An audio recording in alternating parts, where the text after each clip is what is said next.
Bismillah ar-Rahman ar-Rahim. Wassalatu wassalamu ala maulana rasulillahi wa alihi wa sahbihi. Vidéo 2 du chapitre 1. Je continue donc le chapitre 1, le rappel des notions de base. Maintenant, on va parler du travail échangé par un système. Alors, les échanges de chaleur et de travail, ils sont formalisés de la manière suivante. Donc, on calcule, on écrit tout d'abord un travail élémentaire échangé et on l'exprime à l'aide de la relation suivante. Donc, D de W est égal à moins P dV. C'est le travail élémentaire transformé et cette écriture-là, elle est valable pour les transformations réversibles.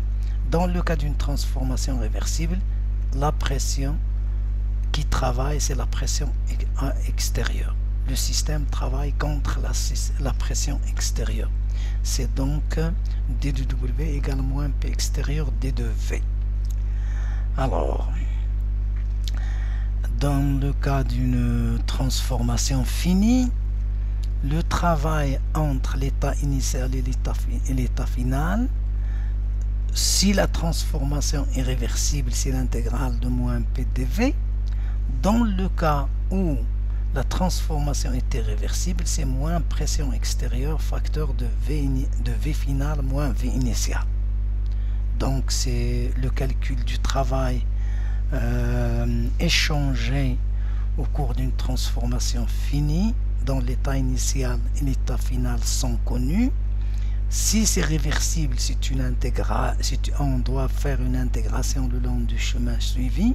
Si la transformation est irréversible, donc elle a la même forme, c'est moins P extérieur, facteur du volume final moins le volume initial. Bien, donc voilà pour le calcul du travail. Il faudrait mettre en tête que si la transformation est réversible, quand on la trace dans le diagramme de Clapeyron, il peut être, par exemple, ceci, donc l'état initial et l'état final, la transformation réversible est une détente ici. Le travail échangé au cours d'une détente est égal à moins l'air sous la courbe. Et au cours d'une compression, elle est égale à l'air sous la courbe. Au cours d'un cycle est égal à l'air du cycle. Mais attention, ici, le cycle ici est un cycle moteur, donc W va être négatif. Dans le cas où le cycle est décrit dans le sens trigonométrique, il s'agit donc d'un récepteur, le cycle donc est récepteur. Le travail de ce cycle va être positif. Alors, la chaleur échangée. La chaleur échangée, on a deux types de chaleur. La chaleur sensible, c'est la chaleur qui, quand on apporte ou bien quand on apporte de la chaleur ou bien qu'on retire de la chaleur d'un système, on voit que la température est modifiée. Si la température est modifiée, alors cette chaleur échangée est dite chaleur sensible. Dans le cas où la variation de la chaleur du système, c'est-à-dire si on retire de la chaleur, ou bien si on refroidit un système ou bien si on le chauffe et que la température reste constante, cette chaleur apportée ou retirée est dite chaleur latente. Il s'écrit alors Q égale M fois L. M, c'est la masse qui a changé de phase. L, c'est la chaleur latente massique associée au changement de phase produit dans le système lors de l'apport ou bien de la libération de la chaleur Q. Bien. Alors, chaleur échangée.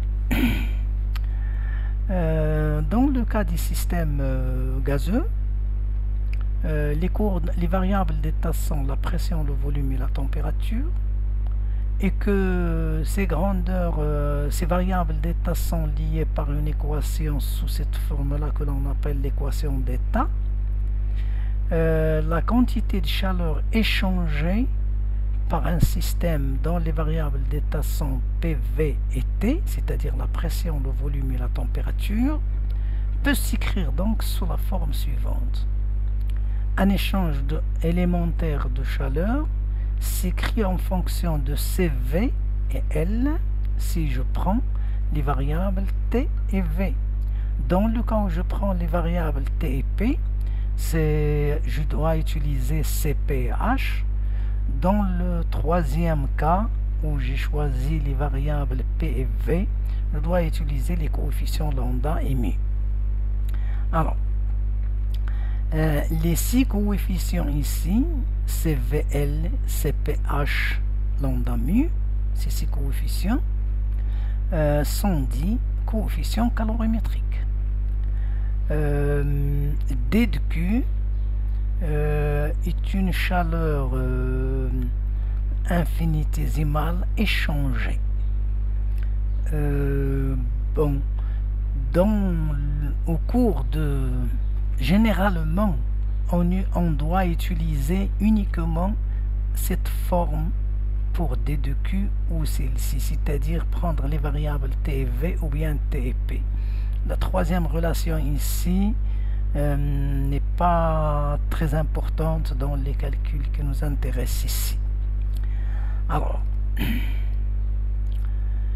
définition. Dans le cas, il faudrait mettre en tête que si la transformation est réversible, donc vous pouvez intégrer ces relations-là pour obtenir la chaleur échangée au cours d'une transformation. Définition. Lorsque je considère le travail échangé par unité de temps, je le note W point, et dans ce cas donc, je l'appelle l'énergie échangée par unité de temps, qui est dit la puissance mécanique, alors que dans le cas de la chaleur par unité de temps, noté Q point, il est dit chaleur calorifique et puissance calorifique, il faudrait dire ici. Donc la puissance calorifique peut être apportée par convention, par rayonnement. Ici donc c'est la puissance mécanique ou bien la puissance calorifique échangée.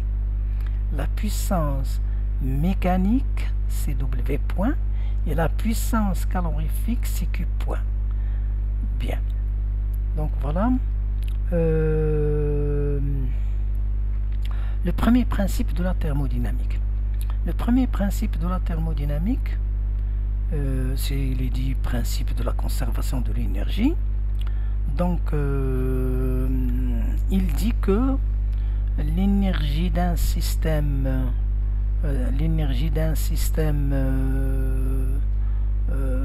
peut s'écrire sous la forme suivante. Si ce système est en mouvement, alors il possède deux énergies, une énergie cinétique macroscopique et une énergie potentielle macroscopique, c'est-à-dire de position, et une énergie cinétique microscopique, une énergie potentielle microscopique, ici donc d'interaction entre les particules du fluide ou bien du système, ici donc du mouvement brownien des particules de mon système. Alors cette énergie là, il est dite énergie du système qui est une variable de son état. Il peut donc s'écrire sous cette forme là parce que ces énergies microscopiques, c'est ce que l'on appelle l'énergie interne d'un système, comme on l'a vu en thermodynamique 1. Alors, la différentielle de l'énergie n'est autre que D de E. Elle est égale donc, il ne peut être modifié, ce D de E provient d'un échange de chaleur élémentaire ou bien d'un travail élémentaire.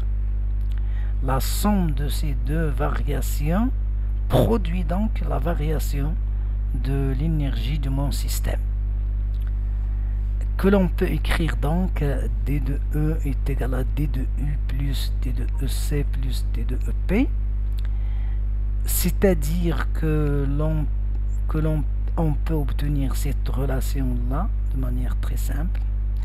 Et si notre système est immobile, c'est-à-dire qu'il n'y a pas, que son énergie potentielle macroscopique ne varie pas, et que son énergie cinétique est égale à la variation de son énergie, et que son énergie cinétique macroscopique est nulle, alors D de U est égal à D de W plus D de Q, c'est-à-dire on retrouve le premier principe tel que ça a été étudié en thermodynamique 1. Dans le cas où je fais la différentielle, la dérivée par rapport au temps de l'énergie du système, j'obtiens donc, je dois écrire donc que c'est la somme des puissances calorifiques et de la puissance mécanique de mon système. Alors, l'énergie interne. Alors maintenant, pour les systèmes fermés, nous avons l'habitude, et immobiles, nous avons l'habitude d'écrire l'énergie interne, de la noter U.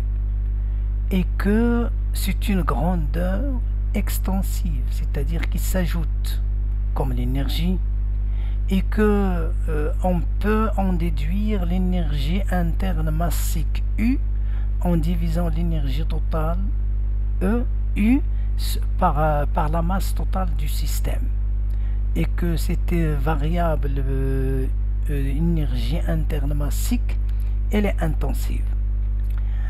Alors la zone de saturation, dans le cas où je considère un système formé de deux phases, en présence de deux phases, alors l'énergie interne totale de mon système, c'est l'énergie interne de la phase liquide plus l'énergie interne de la phase gazeuse, si les deux phases sont liquides et gaz.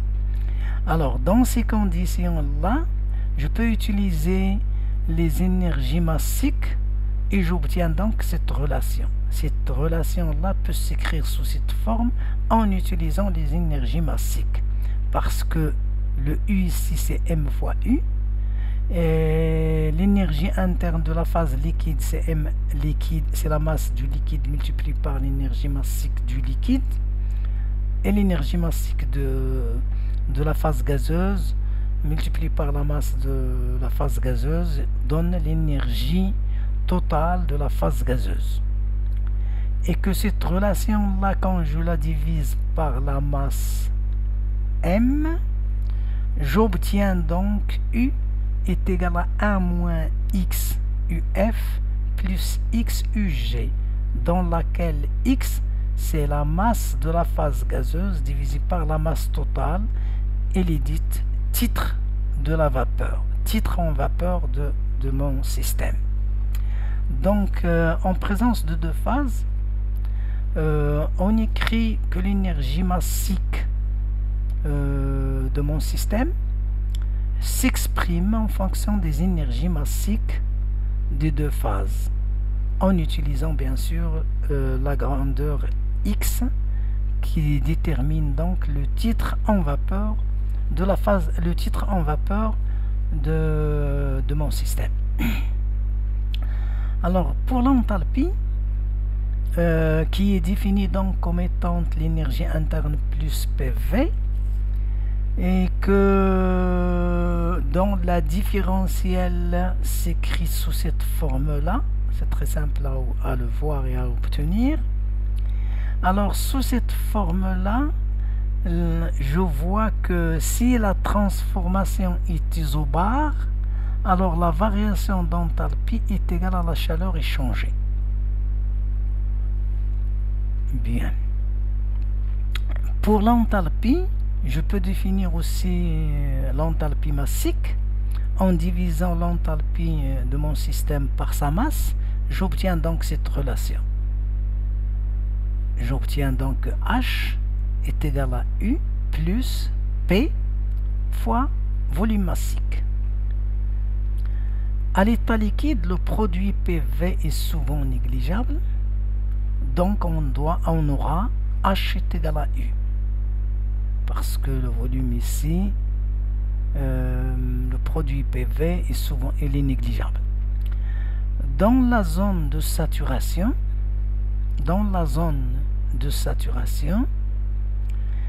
je peux donc obtenir la même relation que pour l'énergie interne, c'est-à-dire je peux exprimer l'enthalpie massique du système en fonction des enthalpies massiques de la phase liquide et de la phase gazeuse et du titre de mon système, le titre en vapeur toujours.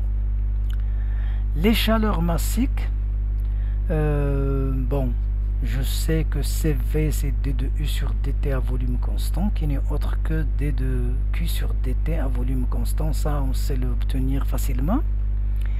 De même, on aura CP qui s'écrit sous cette forme-là, c'est-à-dire la variation de la chaleur en fonction de la température à pression constante, qui n'est autre que, parce que puisque la pression constante, que elle est égale donc à D de H sur DT à pression constante.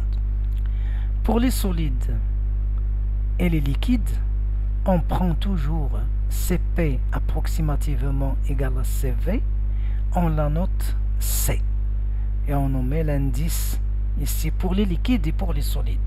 On parle uniquement de la capacité calorifique, c'est-à-dire sans signaler que c'est à volume ou bien à pression constante. Dans ces conditions-là, vous avez la variation d'enthalpie est égale à la variation de l'énergie interne, ça on l'a déjà vu ici, et qu'elle est égale à C facteur de T2 moins T1. Donc le calcul de la chaleur est changé. Très bien. Donc je vous remercie. Wassalamu alaikum wa rahmatullah.